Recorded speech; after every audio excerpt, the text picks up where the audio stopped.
立法院昨通过特别条例预算编5千450亿，要达人发现金1万块，无要补助台电1000亿，也主要是互林业来批评南北合作，要来反制罢免。我们努力好不好？好。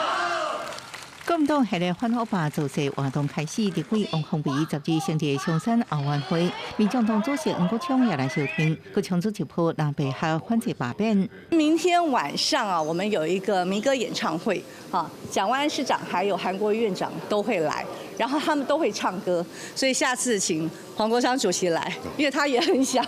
共款伫南北联手之下，立法议会政治日3度通过抗日新台票5千450亿个特别条例，比政府原提版本加1350亿，按个排除补台电的1000亿，增加破坏现金每人1万。在野党看到了人民在过去这几年不仅税收被超增，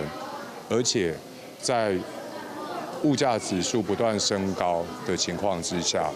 为了要去让人民的生活能够获得一些疏解，而且能够促进国内内需的经济活动，才提出了这样子的政策。民进党立院党团干事长吴思瑶也去实际挺罢，将目标对准南北，这笔破坏现金是为要救选情。 花子孙的钱举债来救罢免，汐止区是当年民进党礼让黄国昌参选立委的选区，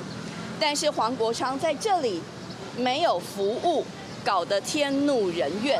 最终他是真的差点被罢免掉的。所以汐止的乡亲对于罢免不是任的立委是有经验的。 行政也提醒，目前台湾风台复发期才多开始，政府要做更加充分的准备。若要压制破坏现金，会扩大国家财政负担，加上台电无得到报补，财务状况无好，电价审议委员会可能决议起电价，一定会对民生产业带来更加大的冲击。记者综合报道。